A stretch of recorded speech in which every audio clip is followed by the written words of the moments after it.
Great. Well, it looks like we've got a good amount of folks logged on. We can go ahead and get started. Good afternoon, everybody. My name is Maya Swope. I'm the Outreach and Volunteer Coordinator here at Friends of the Boundary Waters Wilderness. We're excited to have all of you on, as well as our great presenters here today, to talk a little bit more about the Taxpayer Protection Act that Senator Ann Johnson Stewart, who's here, recently introduced into the Minnesota legislature, along with some of our other legislative supporters. So we'll, talk a little bit about why this is necessary, some of the background of how we got to this law, and then have a chance for folks to ask questions or anything else that you want to hear about, why this is something that we as Friends of the Boundary Waters care about, and what we're trying to do to convince other legislators to work with us on this. A few kind of Zoom notes. This is being recorded, so we'll be able to send out a recording afterwards to anyone that missed it or anyone that has follow-up questions and wants to hear more. There is a chat feature at the bottom of your screen, so if you have comments throughout or technical issues, you can put those in the chat. And then if you have questions at all, feel free to enter those into the separate Q&A tab, which also should be at the bottom of your screen. And we'll have about 15 minutes or so for questions at the end. So feel free to enter those whenever those occur to you, and we'll get to as many as we can towards the end of the presentation. Again, we're glad to have everyone on. For anyone that's not familiar, at Friends of the Boundary Waters, we are a nonprofit that's been around for more than 40 years, working to protect the boundary waters and clean water and the communities surrounding that area.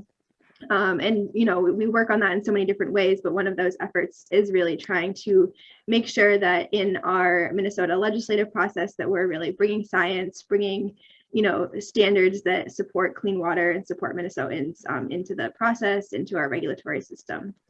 So I guess kind of with that, I will turn this over to our board president, John Gappa, who will give a little bit more background and provide some more information on why this is necessary. So thanks, John. It's all you. Great. Thanks so much, and welcome everybody. I'm going to share my screen to show you walk you through a few slides today before I turn things over to Senator Ann Johnson Stewart and Scott.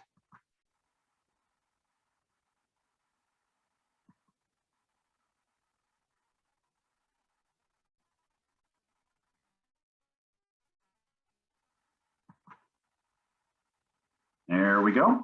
So as Maya said, I'm currently serve as the board chair for the Friends of the Boundary Waters. And I've been involved in the financial aspects of sulfide mining for almost the last 7 or 8 years now. And I'm part of a group of financial executives that includes Ron Sternal and Alan Tolmitz, along with former Governor Arnie Carlson, who's been working on this issue to look at some of the various aspects of how the Glencore Polymet mine will impact and put at risk Minnesota taxpayers. And a little bit of background, I'm an avid boundary water canoer and a cabin owner on the Gunflint Trail.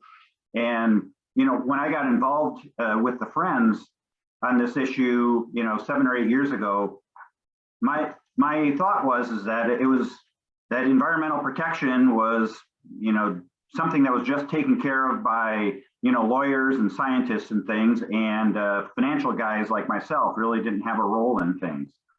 And what I found was that there's really opportunities for all of us citizens to get engaged in environmental protection for critical resources such as the boundary waters and Minnesota clean water.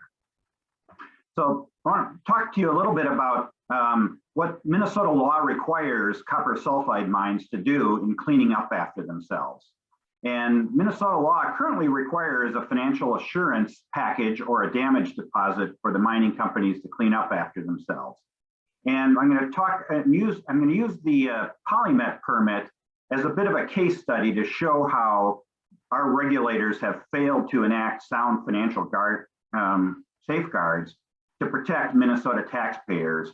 And then finally, how the proposed Taxpayer Protection Act that was recently introduced by Senator Ann Johnson Stewart will help close these loopholes.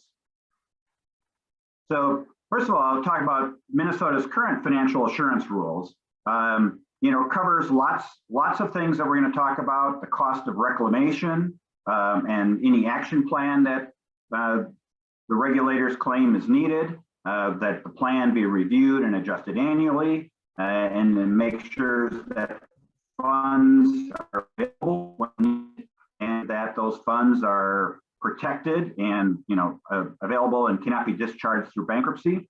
And also what the law gives is significant discretion of this financial assurance package to the DNR commissioner. And that's what we found, unfortunately, with the Polymet permit.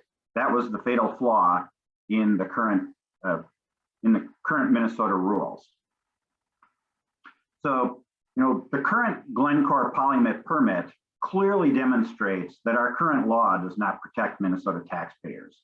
It presents some significant risks, such as the state, in the case of Polymet, could be saddled with $1 billion cleanup bill, because the financial assurance package that was put together is really structured to benefit Glencore and Polymet to encourage them to build this mine. The package has allowed Glencore and Polymet to pay themselves first, rather than Minnesota taxpayers. And then also the regulators have not yet required adequate environmental insurance to protect against catastrophic mine disasters, which, as you'll see, amount into the billions of dollars. So this next graph here is straight from the DNR's permit to mine package that was issued several years ago, and is currently on hold due to significant issues that the DNR has to still readdress. But what this graph shows is the amount of cleanup costs that Polymet themselves is estimating it's going to cost to clean up after themselves if they build the open pit mine outside of Aurora. So this is measured in hundreds of millions of dollars. So right now, if without any further work on the site, Polymet is looking at a $75 million cleanup cost just to remediate the site that they inherited from LTD Steel. As soon as they start putting a shovel in the ground, which we hope will never happen, that generates a cleanup exposure of $588 million, and that will grow to over $1 billion at the peak of mining. Now, so what that represents it's $1 billion in total cleanup and reclamation costs to put the site back in its current condition. And what Minnesota law requires is that a damage deposit be put up with the state to cover the cost of cleanup. And under the current structure with that is that the DNR, against the advice of their own outside expert advisors, have decided to structure this with a series of complex financial instruments such as surety bonds and letters of credit, and not require them to put significant cash up front. And as what that does is that it leaves a significant gap in terms of the potential cleanup costs of this mine if for some reason something goes wrong with the project or it becomes uneconomical. So I talked about that is that the DNR hired outside financial experts to advise them on this issue. And they came back with a report that was made public and said, they said without the backing of Glencore or another large mining company, Polymet may not have enough collateral to obtain affordable loans or bonds in the amount or quality required to meet the conditions in the permit to mine. So despite that, the DNR allowed a complex structure that relies on these outside instruments instead of requiring them to pay, to put cash on the barrelhead to protect against their own cleanup costs. So this next graph here really illustrates how much of the trust fund that Polymet is required to put up is funded in cash. So you can see during the first 10 years of the project, there's a very, very small amount of money that's required to be put up in cash. Basically, they only have to put up $2 million a year in additional cash. And then they're saying that, in the last 10 years of mining, is when we're going to make you to start put the cash, on deposit with the state. Now, the problem you'll see in the next slide is that the last 10 years of mine operation are significantly less profitable than the first 10 years. So this next graph here is based on a filing that Polymet provided to Canadian essentially the Canada version of the Securities and Exchange Commission, projecting out the financial benefits of the mine to their investors. So the orange bars, or the top of the bars, represents how much free cash flow the Polymet expects to generate from the operation of their mine. So you can see it in the first years of mining is approximately 140 to almost $200 million of free cash flow that's generated. And during those years where they're earning, close to $200 million in cash, they're only required to put $2 million of that, in the trust fund to protect the taxpayers of Minnesota. And then you can see in the second half of mine operations, the last 10 years, the profitability of the mine goes down significantly because most of the better ore has already been mined. And so when the profitability drops, that's when the state is asking Polymet and Glencore to start coughing up the cash. Now, I think we could all see how that will play out, is that profitability drops, they'll claim, gee, we can't make those payments, and we need you to either let us off the hook or we're going to shut down the mine. So putting Minnesota taxpayers at risk. So when I talked a lot about financial assurance and what it is. Well, what financial assurance does is that it essentially assumes that everything goes right and everything goes according to plan with the operation of the mine. And one of the things we know about copper-sulfide mines is that things don't go according to plan. And the best examples that we have seen in recent history is the Brumahito mine or the Mount Poly mine in Canada, where there have been catastrophic tailings dam failures.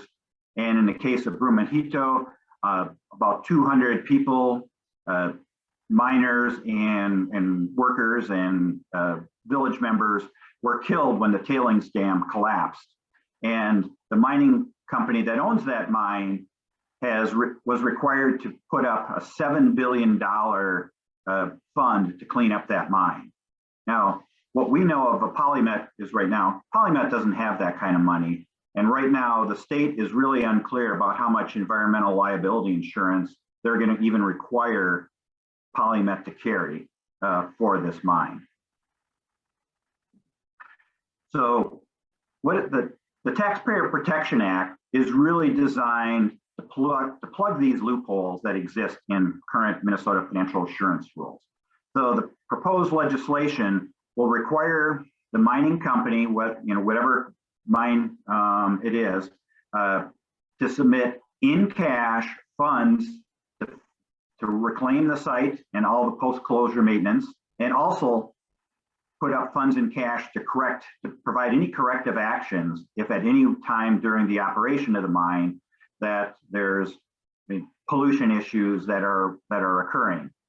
And the legislation also requires the mining company to obtain insurance that specifically covers environmental damage from pollution and toxic spills and tailing dam failures such as Mount Poly or Brumahito. So finally, I just want to talk a little bit about, who are these characters, Polymet and Glencore? Well, Polymet is just simply the shell company that owns the property right now. It's called a Canadian Junior Mining Company, and their only purpose for existing is to develop this mine site. And they are owned, have majority ownership by Glencore, and Glencore is really using them as a shell company to insulate themselves from the liabilities associated with operating this mine, because Glencore will get all of the cash, all of the copper, and everything else that this mine produces. So Glencore right now is the world's largest integrated commodities trading and mining company. It was formed almost 30 years ago by a notorious financier, Mark Rich, who got his start by trading oil with Iran to bypass the Iranian oil embargo.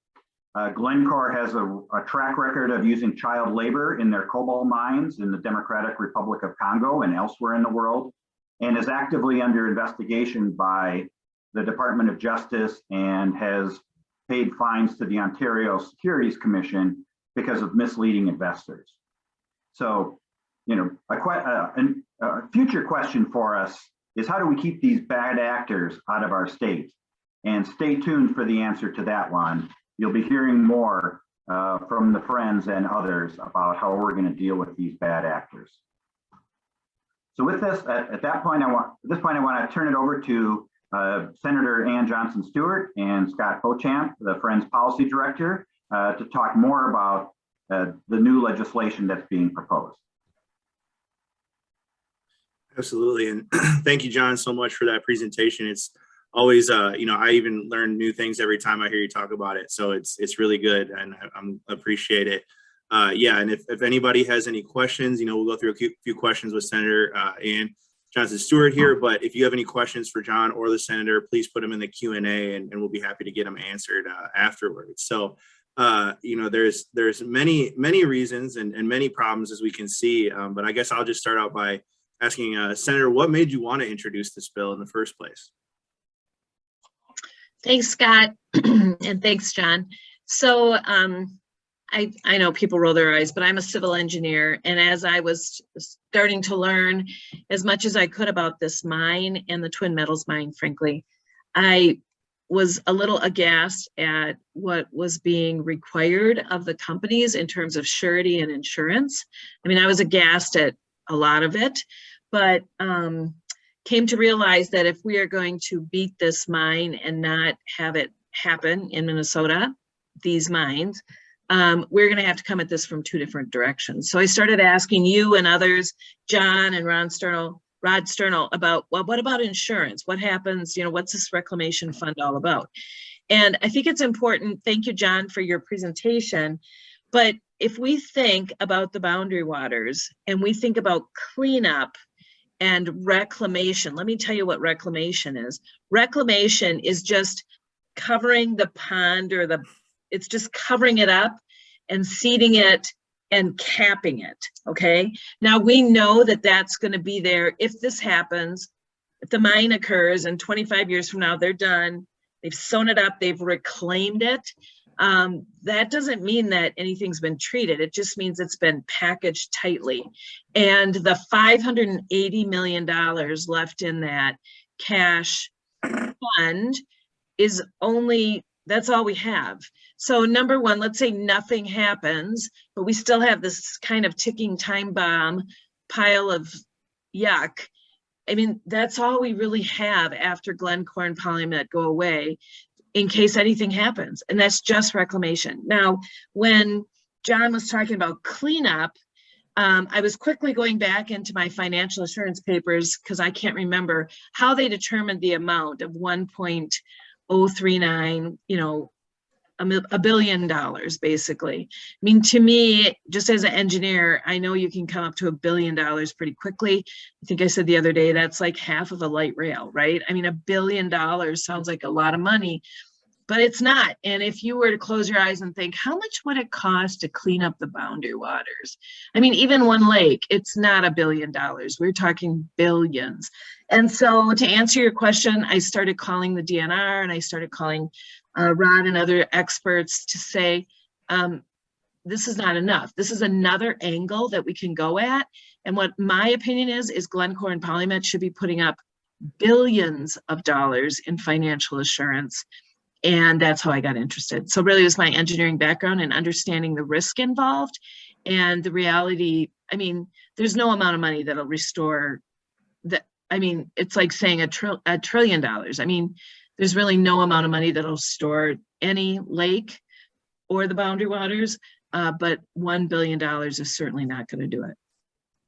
Yeah, well said, absolutely. And I think there's 2 points I'll just highlight there. You know, one, first and foremost, just as a reminder to everybody, you know, so There has been 2 proposed copper sulfide mines. You know, one is Polymet. That's right on the divide between the Boundary Waters watershed and the Lake Superior watershed.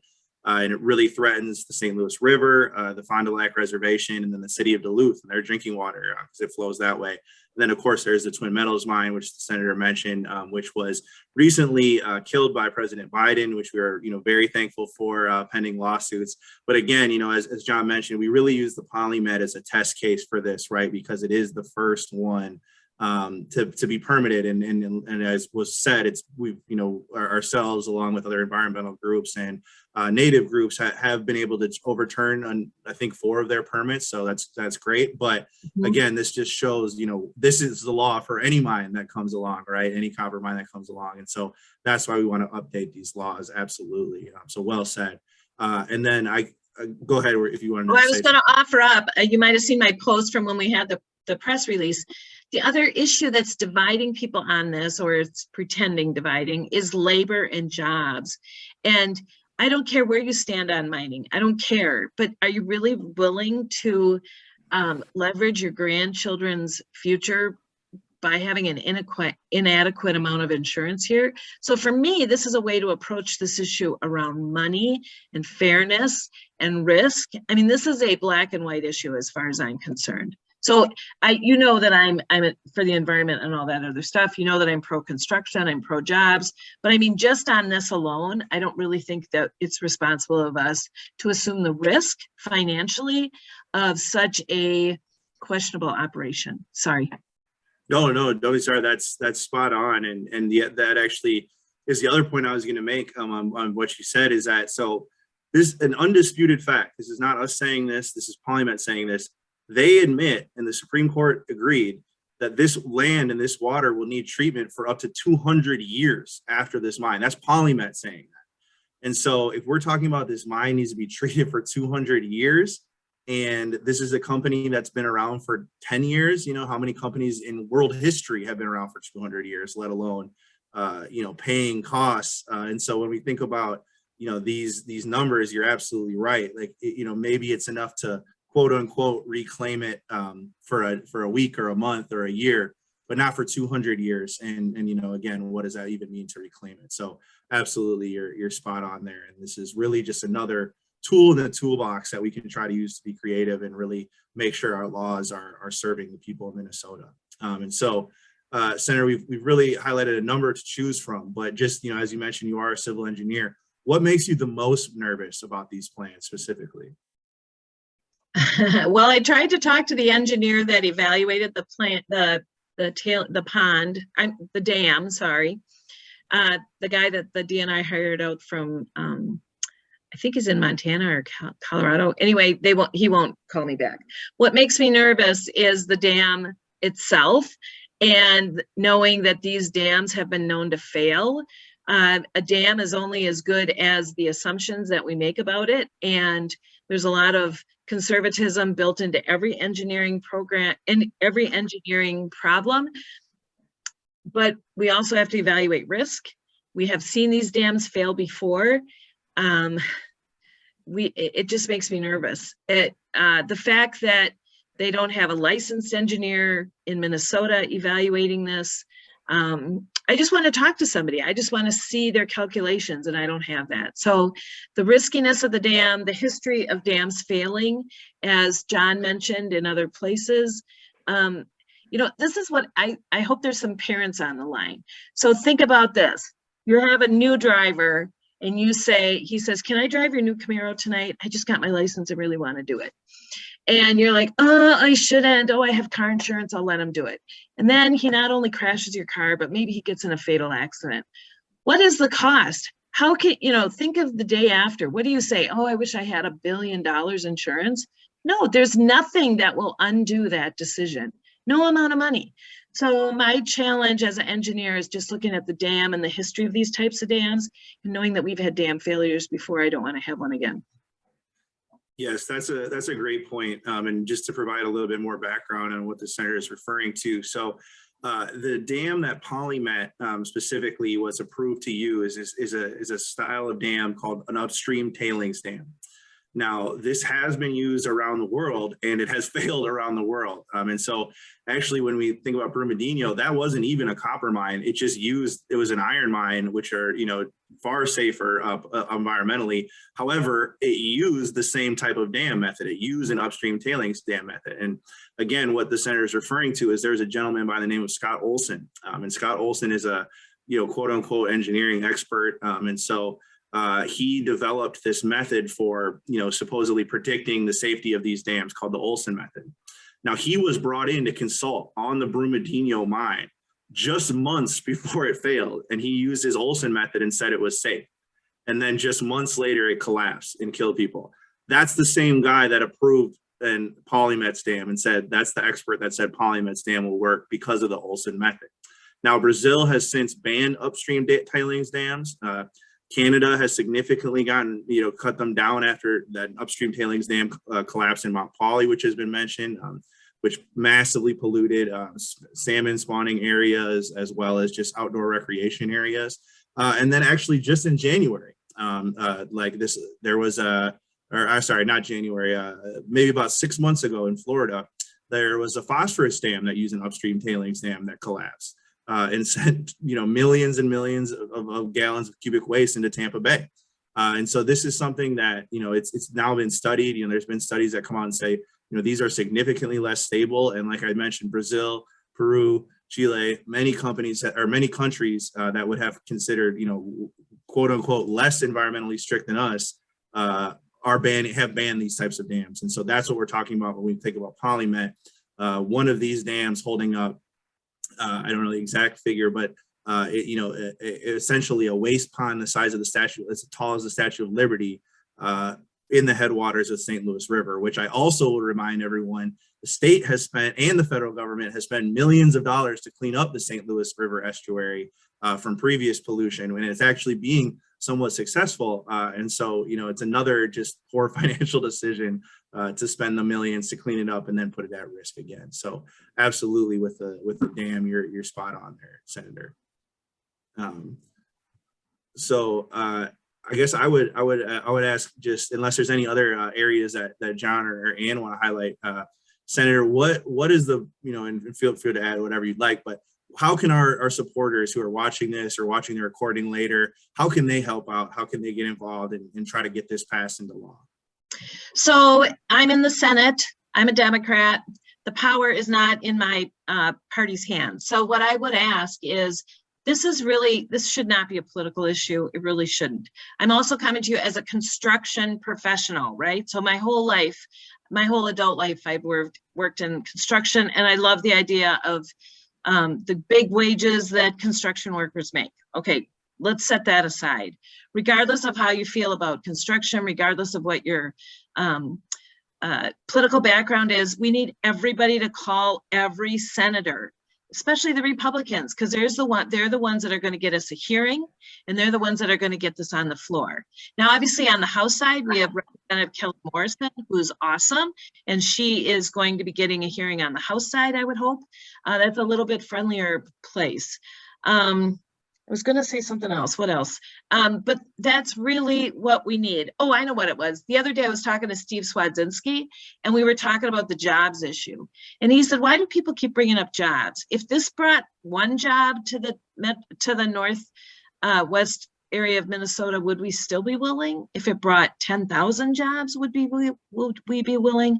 Like, how many jobs are we worth risking the environment for?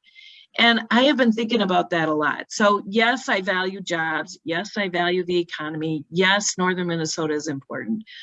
But I really think we need to do the regret test here and think about what would happen if something went wrong. So call your senators, Republican, Democrat, or independent, but specifically let's focus on the Republicans and the independents and ask them for a hearing. Great.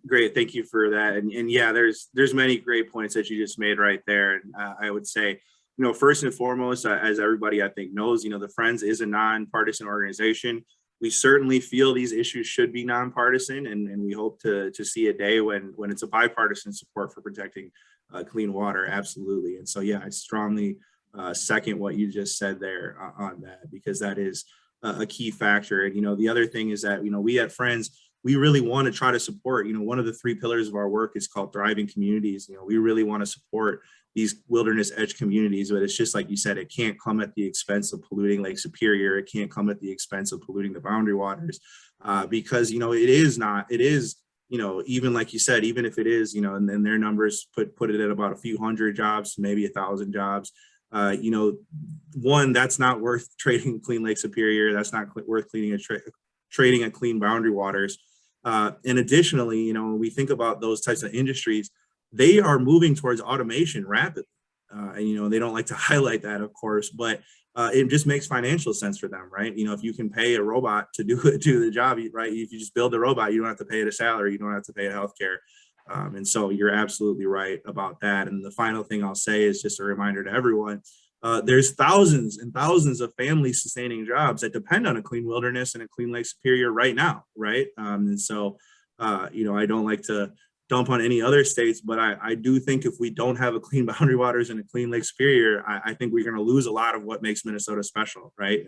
Especially in our region. And so absolutely right on all those points, Senator. Say, Scott, I'd just like to emphasize the importance of this and related legislation, because, we in Minnesotans, we like to think that we're so above average and that we have, quote, the best environmental laws in the world. Well, we don't. What we know is, Brazil, Chile, Canada, many other countries have environmental laws that are much stronger than Minnesota laws. And we need the Taxpayer Protection Act, we need Prove It First legislation and companion legislation to protect our clean waters, because the lasting permanent protection is going to come to Lake Superior and the boundary waters when the government listens to its people. And as Senator Stewart said, we need to speak up and talk to our legislators, talk to our governor to say that we demand that our clean water is protected. Yes, could not have said it better myself, John. And I think that's a great message to remember. As I think one of the biggest problems we face sometimes in Minnesota is not necessarily convincing people to join our side. It's more just getting people to even know about it, because of exactly what you just said, John. I think a lot of people just assume this is Minnesota, this could never happen here. But again, there's no actual reason why it couldn't, right? There's nothing magic about Minnesota's soil that stops pollution or anything like that, right? And so, even when we look at a state like Montana, they have far stricter copper mining regulations, and that's because they've had massive Superfund sites that are still waiting to be cleaned up from these types of mines. And so it's like, we don't want to be in a situation where we're trying to retroactively stop this or clean it up or something, when we have the opportunity now to really put these laws in place that actually would make Minnesota, have strict environmental regulations. So absolutely, I agree with that. I do see just a couple questions that I will answer. The first one is essentially, is this language of this bill written broadly enough to cover remediations for other resources that could result in public taxpayer expense beyond copper sulfide mining? And I will say that this bill is not. It is specifically designed for non-ferrous mining, which is heavy metal mining, copper mining, nickel mining, things like that. But I could certainly, just as a personally, I could certainly see why there would be other areas where legislation like this might be needed or necessary. And I would encourage you to reach out to your state representative, reach out to your rep and say, hey, look, I saw this. First of all, please support this bill, but also let's expand it. We would not be opposed to that, certainly. So great question. Yeah, and I think this is a good start. This is an immediate need. And so I read Patrick's message too, and I took some notes. I think right now we need this to work against the most dangerous of all, which is copper sulfide. But that does not mean that some of these other issues are not important, and we can add to the statute by amendment. It's really important to note that the government should not be making it easy for private companies to come in and build things without attention to risk of forever maintaining and cleanup. So if you're my age, which I'm 57. You remember Love Canal back in the olden days. I mean, it's a perfect example of how business came in. They got the permit because the permits right now are set up to allow for development, right? So jump through these hoops and then we will give you a permit. It's not about after, it's about getting the construction and the business started. So now, why aren't we thinking about what is the scar left, or what is the liability after the business is done? All across America, we have situations like this where the business is done and the public is left with the maintenance or the cleanup costs. I mean, you've heard of brownfields before, right? So I think this is a really good piece of information, Patrick, and I'm writing that note down for future. Absolutely. And actually, Patrick, you had another great comment, which I'll say right now is, this is exactly trying to privatize the gains and socialize the costs. That's literally part of the business model. And one thing that we didn't touch on too much here, but it's another danger related to all of this is, but John did mention this, is that Glencore, the parent company, right, that they own 75% of the company. They're unable to go forward without Glencore or PolyMet. Glencore is not on any of the mining permits. And so they're not fiscally responsible technically. And so as long as they're not on the permits, if this mine were to start operating, they could simply declare bankruptcy and leave us all on the hook. And that's exactly what we're trying to avoid here. So that's another problem with this. And it's exactly what you're talking about with privatizing the gain and socializing the costs. And certainly something we don't want to have here. Scott, building on Patrick's comment is that, I spent most of my career in corporate finance, and, quite honestly, I was never clever enough to come up with a scheme where I could find somebody to absorb all the risks of our projects, and I get to keep, or my shareholders get to keep, all the rewards. So, as a finance person, you sort of, in a weird sort of way, you admire how they're able to find somebody who's willing to absorb all of the risk of a project, and they get to keep all the benefits. Now, that's not very good social policy at all, but that's what the mining companies have convinced many in our government that that's a good thing to do. Yeah, you said it absolutely right. Like, if I could go to the casino and all my bets, and if I lost, I didn't have to pay out, but if I won, I got to keep it, that sounds pretty great, right? So yeah, I certainly hear that. And yeah, you're absolutely right. And I will just say, looks like we have Michael asked, I'll put those House and Senate file numbers and put the Senate file in there. We put the House file in a moment. But yeah, absolutely. Please reach out. And then the only other thing that I'll mention, if there's no other questions, is that, like I said, and like John mentioned, this is just one of our options, one of the toolboxes, or one of the tools in the toolbox that we're trying to use. And we really, even with, the Twin Metals mine, hopefully dead and gone, hopefully it won't become the zombie mine 2.0 again. But, once that's gone, these resources are still going to be here. Even if we stop PolyMet, their resources are still going to be here, and so we need to really put these laws in place to ensure that we're not fighting every single mine one by one as we've been doing. And so we have Prove It First, which was mentioned, and I hope most people know about that. And we'll actually be really working with Senator Ann Johnson Stewart, Senator Jen McEwen, Representative Kelly Morrison, many others. Senator Fong He is on the line today, and he's been a huge supporter of ours as well.